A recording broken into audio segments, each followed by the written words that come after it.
Hey everyone, welcome to Valor's channel. Today I'll show you how to find chick wings in Terraria. First, open Terraria and click Single Player.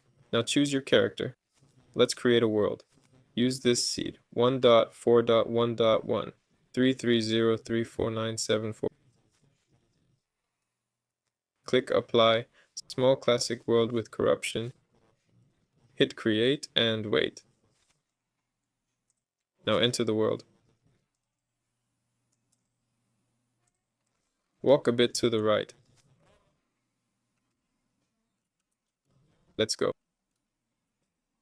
Keep going, keep going. There's a lake here.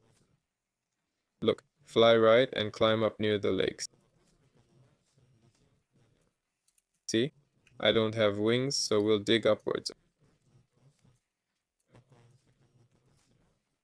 Okay, our goal is a floating island above.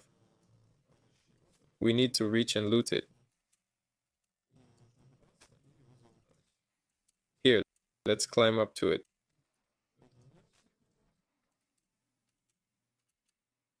There it is.